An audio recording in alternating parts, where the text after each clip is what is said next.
علیکم ورحمۃ اللہ وبرکاتہ. اس لیے ہلائے ڈلائے نا. ٹھیک ہے, گھر کر بات کہاں سے شروع کی جائے, کہاں تمام کروں؟ بس ایسے. ٹھیک ہے, بڑوا دیکھ یہ نہیں ختم ایسے. ابھی تک آپ ٹھیک ہے, ایسے لے رہا ایک دم ہلائے ڈلائے نا. مشہور و معروف مبلغ, ممتاز مدرس اور منفرد قلمکار و صحافی مولانا عتیق الرحمان صاحب کے خطاب سے محظوظ ہو رہے تھے. میں ایک شعر ان کے لیے نظر کر رہا ہوں کہ گلے میں اس کے خدا کی عجیب برکت ہے, گلے میں اس کے خدا کی عجیب برکت ہے, وہ بولتا ہے تو ایک روشنی سے ہوتی ہے. بہرکیف ہم سب واقف ہیں, اللہ تعالیٰ ان کی کوششوں کو, دعوتی, صحافتی, تدریسی خدمات کو قبول فرمائے اور سمیہ للبنات کی طالبات, اساتذہ و مینجمنٹ کے لیے مشعل راہ ثابت ہوں. بڑی خوشی مسرت کی بات ہے اپنے لیے, میں بہت بڑی سعادت سمجھتا ہوں کہ آج سے 6 ماہ قبل ممبئی سے میرا آنا ہوا تھا. مسجد میں آپ لوگوں کے سامنے خطاب کا موقع ملا تھا 6 ماہ قبل, تو آپ کا وہ الوداعیہ تقریر تھی, الوداعیہ جلسہ تھا. آج الحمدللہ آپ کا افتتاحیہ اور استقبالیہ تقریر. اس مناسبت سے میں کچھ باتیں کہنا چاہتا ہوں جو آپ کے کانوں میں جائیں اور آپ کے دلوں پر جگہ بنا سکیں. تعلیم کی اہمیت, اس کی افادیت, اس کی فضیلت سے تو ہم سب واقف ہی ہیں. آج پوری دنیا کوشاں ہے کہ تعلیم حاصل کرو, ایجوکیشن میں آگے بڑھو, لیکن تربیت کی بہت بڑی کمی ہے. تعلیم تو سب دلانے کی کوشش کر رہے ہیں. کہیں مرد و زن کا اختلاط ہے, کہیں بچے بچیوں کا اختلاط ہو کر کے تعلیم دی جا رہی ہے, جو شرعی نقطہ نظر سے انتہائی غلط ہے. مرد و زن کا اختلاط, چاہے میری بچی ہو, میری بیٹی ہو, میری بہن, اگر وہ جوان اسٹوڈنٹ کے ساتھ میں اٹھتے بیٹھتے کلاسوں میں, کالجوں میں, یونیورسٹیوں میں, تو اس کا منفی اثر ضرور پڑے گا, اس کا نگیٹو پیغام جائے گا, چاہے کوئی کتنا ہی بچنے کی کوشش کرے. آج ادارے کھل رہے ہیں الحمدللہ, خاص طور سے نسواں اسکولوں کا قیام, طالبات کی تعلیم کا قیام. لیکن الحمدللہ اور اسکولوں میں مجھے خطاب کرنے کا موقع ملا. آپ کے بھیسکنڈا میں ابھی یہاں سے ایک اور جگہ جانا ہے, وہاں بھی طالبات سے خطاب کرنا ہے, اس لیے وقت بہت کم ہے, لیکن کچھ باتیں میں آپ کے سامنے گوشے گزار کرنا چاہتا ہوں. یہ خطاب کا موقع نہیں ہے, لیکن جب اس کے بعد ایک ماہ بعد جب آؤں گا تو انشاءاللہ ضرور کچھ باتیں اور کچھ انعامات لے کے آؤں گا آپ لوگوں کے لیے. دیکھیے, مرد ایک فرد کی اصلاح کر سکتا ہے اور عورت پورے معاشرے, سماج, سوسائٹی اور گھر کی اصلاح کر سکتی ہے. عورت, اللہ رب العالمین نے عورتوں کے اندر جو خوبیاں, کمالات ودیت کی ہے اور کسی کے اندر. عورتوں کا مقام اتنا بڑا ہے, اتنا بڑا ہے, الجنت تحت اقدام الامہات, ماں کی حیثیت سے جو مقام ہے وہ آپ سمجھ سکتے ہیں. بیٹی کی حیثیت سے جو مقام ہے, بیوی کی حیثیت سے جو مقام ہے, کسی مذہب نے وہ مقام, مرتبہ, عظمت, رفعت, بلندی نہیں دی ہے جو مذہب اسلام نے. آپ نے بارہا پڑھا ہوگا تاریخ کی کتابوں میں, حدیث کی کتابوں میں, کہ ایام جاہلیت میں عورتوں کے ساتھ کیا کیا جاتا تھا. جاہلیت کی بات چھوڑیے, آج بھی عورتوں کے ساتھ کیا کیا جاتا ہے, ایک مذاق بنا کر کے رکھ دیا گیا ہے. ایک جو ہے ان کے ساتھ مذاق کے علاوہ اور کچھ نہیں کیا ہے. یہ ضرورت اس بات کی, اس کا دفاع یا اس کو دور کرنے کی کوشش ہماری اور آپ کی بہنیں اسی طریقے سے کر سکتی ہیں. جو طالبات کی شکل میں مختلف نسواں اسکولوں میں زیر تعلیم، الحمدللہ آپ کا قدم جب اٹھے گا تو صالحیت کی طرف، نیکی کی طرف، نیک نامی کی طرف اٹھے گا، تو آپ مشعل راہ ہوں گی آنے والی نسلوں کے لیے۔ بہتر ایک بات اور میں عرض کرنا چاہتا ہوں کہ عورتوں کا کردار بہت بڑا ہے۔ ابھی درجہ ششم یا جماعت سادسہ کے طالبات کو اس دن میں نے کچھ باتیں بتائی تھی۔ ایک بات میں عرض کرنا چاہ رہا ہوں کہ آپ مطالعہ کریں اور پڑھیں، پڑھتے پڑھتے پڑھنا آتا ہے، لکھتے لکھتے لکھنا آتا ہے، بولتے بولتے بولنا آتا ہے۔ جیسے ابھی شیخ نے بلی کا واقعہ بتایا تعلیم و تربیت کا، تو تربیت ایک ایسی چیز ہے، تعلیم ایک ایسی چیز ہے کہ آدمی تعلیم کے ذریعہ ہی بڑھ سکتا ہے اور تعلیم کے ذریعہ ہی پوری دنیا میں ترقی حاصل کر سکتا ہے، پوری دنیا کو روشن کر سکتا ہے۔ تعلیم کی اہمیت جو ہے، ایک بات میں عرض کرنا چاہتا ہوں کہ عورتیں اگر چاہیں دعوتی کاز کو آگے بڑھانے کے لیے جو کارنامہ انجام دے سکتی ہیں، شاید مرد نہیں دے سکتا ہے۔ آپ کے ساؤتھ کا ایک واقعہ بتاؤں، ایک کملا داس لیڈی تھی، ٹائمز آف انڈیا کی سب ایڈیٹر تھی، لیکن ان کو ایک خاتون ایسی مل گئی، مسلم خاتون، جو وہاں بھی وہ ملازمت کرتی تھی ٹائمز آف انڈیا کے آفس میں۔ یہ بنگلور کی بات ہے، 7-8 سال پہلے کا واقعہ ہے۔ تو انہوں نے ایک کتاب دی ان کو مطالعے کے لیے، کملا داس، بہت پڑھی لکھی، ٹائمز آف انڈیا جیسے اخبار کے ایڈیٹر ہونا معمولی بات نہیں ہے، سب ایڈیٹر ہونا۔ تو انہوں نے اسٹڈی کیا، مطالعہ کیا، تو صحابیات کی لائف کو، لائف آف صحابیات کو پڑھا، صحابیات کی زندگی کو، ام عائشہ رضی اللہ عنہا کے، خدیجہ رضی اللہ عنہا کے واقعات کو آپ نے پڑھا۔ تو آپ صلی اللہ علیہ وسلم کا جو واقعہ جب آپ پر وحی نازل ہوئی تھی، پہلی وحی، تو آپ صلی اللہ علیہ وسلم کو جو تکلیف ہوئی، اور حضرت جبریل آئے، جو واقعہ آپ کے سامنے ہے تو آئے، تو جو واقعہ آپ نے بیان کیا حضرت خدیجہ رضی اللہ عنہا کے سامنے بیان کیا کہ ایسی ایسی بات ہے، مجھے خدشہ ہے کہ میں ہلاک نہ ہو جاؤں، مجھے خدشہ ہے کہ مر نہ جاؤں۔ آپ صلی اللہ علیہ وسلم نے حضرت خدیجہ سے بیان کیا، تو حضرت خدیجہ نے دلاسا دیا، آپ نے ہمت دلائی تھی۔ دنیا کی واحد خاتون امام کائنات جناب محمد رسول اللہ صلی اللہ علیہ وسلم کو یہ ہمت دلائی، شجاعت و بہادری تو آپ کے اندر تھی، یہ ہمت دلائی کہ آپ غریبوں کے ہمدرد ہیں، بیواؤں کا خیال رکھتے ہیں، آپ فلاح انسانیت کا کام کرتے ہیں، اللہ رب العالمین آپ کو ضائع نہیں کرے گا۔ کون تھی؟ یہ خاتون تھی۔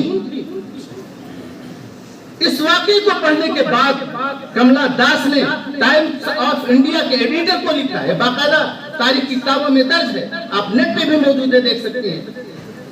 انہوں نے لیٹر لکھا، میں اسلام قبول کرنا چاہے تو وہ چپکے سے نہیں ہے، بلکہ ٹائمز آف انڈیا کے جتنے بھی ورکرز کام کرتے ہیں، لیڈیز جینٹ جو بھی مرد و زن جو بھی سب آفس میں ہال کانفرنس میں آئے اور وہاں اعلان کرتے ہیں، اور الحمدللہ حلقہ بگوشی اسلام ہو گئی، اور آج وہ کئی کتابوں کی مصنفہ بن گئی، اسلام کی خوبیوں کو بیان کیا ہے، اور سب سے زیادہ حضرت خدیجہ رضی اللہ عنہا کے اس واقعے سے متاثر ہو کر، امپریس ہو کر کے اسلام قبول کیا، جس واقعے کو حضرت خدیجہ نے اللہ کے نبی صلی اللہ علیہ وسلم سے پیش کیا تھا کہ آپ غریبوں کے ہمدرد ہیں، بیواؤں کے ہمدرد ہیں، فلاح انسانیت کا کام کرتے ہیں۔ تو عورتیں جو کردار ادا کرنا چاہتی ہیں سماج و معاشرے کی تشکیل و ارتقاء میں، سماج و معاشرے کو آگے بڑھانے میں آپ ہی اہم کردار ادا کر سکتی ہیں، نمایاں کردار ادا کر سکتی ہیں۔ بہرکیف ایک بات میں عرض کرنا چاہتا ہوں، نظام الدین سلفی نے جو محنت کی ہے اس اسکول کو بنانے میں، یقین مانیے وہی سمجھ سکتا ہے جو کسی چیز کو وجود میں لاتا ہے۔ میں بھی ایک چھوٹے موٹے ادارے کا ذمہ دار ہوں، بمبئی میں مالک نہیں خادم ہوں۔ کوشش ابھی تو اسکول بند تھا، چالو ہوگا انشاءاللہ، جانے کے بعد پھر اسٹارٹ ہوگا۔ 11 کا اسٹاف ہے، 350 بچے بچیاں پڑھتی ہیں، الحمدللہ۔ کتنی محنت پڑتی ہے، کتنی جدوجہد کرنی پڑتی ہے، تب جا کر کے کوئی جو ہے ادارہ کا قیام عمل میں آتا ہے۔ جب آپ پیڑ لگاتے ہیں کتنی محنت پڑتی ہے، پانی ڈالنا، اس کو ہرا بھرا رکھنا، پھر سایہ دار ہوتا ہے، پھر ثمربار ہوتا ہے، پھر لوگوں کے لیے پھل دیتا ہے۔ تو الحمدللہ اس کا قیام جو سمیہ للبنات کا قیام آیا، الحمدللہ اساتذہ بھی اس کے بہت اچھے ہیں، ٹیچرز بھی بہت اچھی ہیں۔ ہمارے عتیق الرحمان صاحب، روح رواں اگر کہا جائے تو غلط نہ ہوگا، جو اس تنے مردہ میں روح پھونکی جاتی ہے، عتیق الرحمان ریاضی صاحب نے تن مردہ میں گویا کی روح پھونک دی ہے. اور الحمدللہ اس ادارے کو نظام الدین صاحب الحمدللہ اس ادارے کی شہرت یقین مانیے ممبئی میں جگہ جگہ ہم نے خود لکھا بھی ہے, بیان بھی کیا ہے اور جگہ جگہ ذکر ہوتا رہتا ہے. بہرحال الحمدللہ. تو آگے نہ بات کرتے ہوئے میں 4 لوگوں کا ذکر کر رہا ہوں 2-3 منٹ کے اندر. کوئی بھی مینجمنٹ, کوئی بھی سوسائٹی, کوئی بھی آرگنائزیشن, کوئی بھی اسکول مدرسہ چلتا اسی وقت ہے جو 4 لوگوں کی بنیاد پر ہے. Management, teachers, parents, students. جو اس کو میں نے بتایا کہ 4 لوگ اگر مخلص ہو, محنتی ہو, اپنے کام پر توجہ دیں تو انشاءاللہ ترقی ہو سکتی ہے. پہلی بات تو والدین سرپرست نہیں ہے کسی موقع پر سرپرست, لیکن سرپرست یہ چاہے کہ اپنے بچوں کو وقت پر اسکول بھیجیں, مدرسہ بھیجیں, تیار کر کے بھیجیں. دوسرے یہ کہ مینجمنٹ ساری سہولیات نے بچوں کے پڑھنے کا, پنکھے کا, لائٹ کا, بجلی کا انتظام مینجمنٹ کا ہونا چاہیے, پانی کا ضروری ہے اور الحمدللہ یہ سب چیزیں میسر ہیں آپ لوگوں کو. تیسرے یہ کہ اساتذہ جو سب سے اہم کردار ٹیچرز کا ہوتا ہے, جن کو یہاں غالباً باجی کہتے ہیں, باجی یہاں کہتے ہیں. بہرحال باجی لوگوں کی ذمہ داری ہے کہ وہ مطالعہ جو کتاب, جو فن کی کتاب ان کو دی گئی ہے پڑھانے کے لیے, اس کتاب کے سبق کو کما حق ادا کریں, جیسا اس کا حق ہے. مطالعہ کریں. اگر مطالعے میں کوئی چیز نہیں سمجھ میں آتی ہے تو اپنے سینئر سے پوچھیں. کوئی حتک محسوس نہ کریں, کوئی احساس کمتری کے شکار نہ ہو. علم ایک سمندر ہے.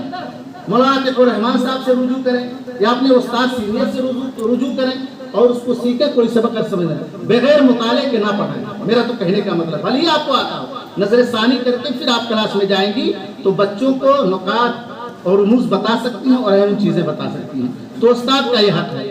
اسٹوڈنٹس, استاد تو محنت کر کے پڑھا دیا, مینجمنٹ نے ساری سہولیات دے دی, آپ کے والدین سرمایہ پیسہ لگا کر کے آپ کو کپڑا لتا کتاب وغیرہ سب دے کر کے آپ کو بھیج دیا, لیکن آپ نے ٹائم صرف پاس کیا. آپ گھر سے نکل کر کے آئیں اور کلاس میں بیٹھ گئے, دماغ کہیں اور ہے, دل کہیں اور ہے, جسم یہاں موجود ہے کلاس میں, تو آپ کا ذہن نہ قبول کر سکتا ہے نہ آپ ترقی کر سکتی ہیں. جب استاد کلاس میں آئے پوری توجہ انہماک کے ساتھ آپ استاد کے درس کو قبول کریں اور سنیں, دماغ بھی حاضر ہو اور دل بھی حاضر ہو. ایسا نہیں کہ جسم موجود ہو کلاس میں اور دل اور دماغ کہیں اور سیر کرتا.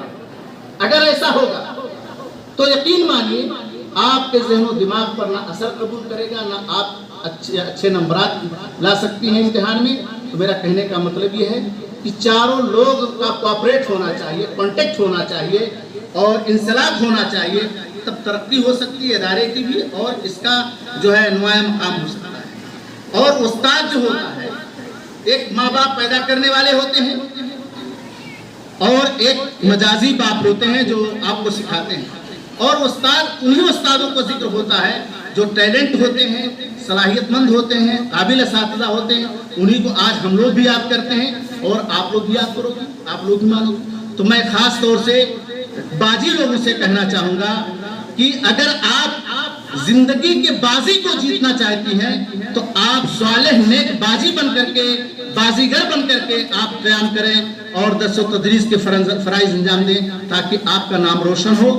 اور آنے والے دنوں میں یہ بچیاں جب کہیں بھی جائیں تو جس باجی نے اچھا کردار ادا کیا اس باجی کا نام بازیگر میں شمار ہے. کہنے کا مطلب یہ ہے. آخری بات میں کہنا چاہوں گا کہ آج مدارس و مکاتب کے خلاف دشمنان اسلام کی الغار و یورش ہر جگہ, ہندوستان ہو, نیپال ہو, بر صغیر ہو, دنیا کا کوئی بھی کنٹری ہو, جہاں بھی اسلامی مدارس و مکاتب ہیں اس کے خلاف مختلف سازشیں ہو رہی ہیں, مختلف پلان ہو رہا ہے کہ مدارس و مکاتب کو بند کیا جائے. یقین مانیے جو قرآن نہیں پڑھنا جانتا ہے, اسلامی علوم سے بہرا پر نہیں ہے, وہ مطلق جاہل ہے. کوئی بھی بن جائے, ڈاکٹر بن جائے, انجینئر بن جائے, پروفیسر بن جائے.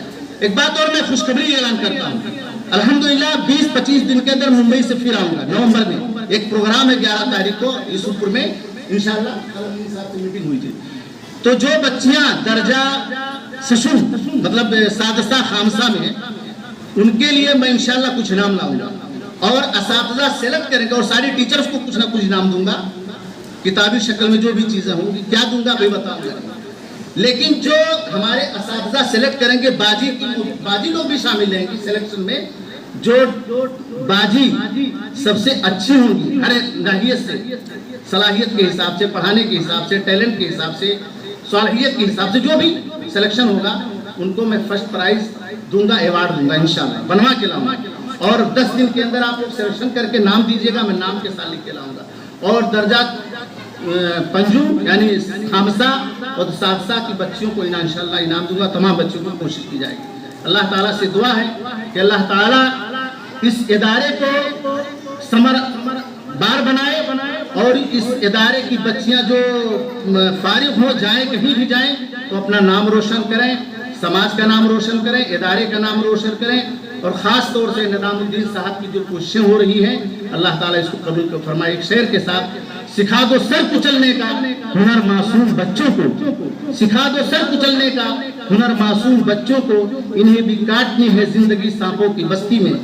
آج حالات اس قدر بن رہے ہیں، ناگزتے حالات ایسے ہیں کہ اغیار نہ صرف ہمارے اسلام پر جو ہے یلغار کر رہے ہیں، بلکہ خاص طور سے ان کے نشانے ہماری بچیاں، بیٹیاں، بہنیں ہیں۔ آپ سمجھ سکتے ہیں، اشارہ سمجھ سکتے ہیں، تو آپ ان کے چنگل سے، ان کے اغیار کے ناپاک عزائم سے، ان کے ناپاک ارادوں سے بچنے کی کوشش کریں، بس یہ کرنا چاہوں گا۔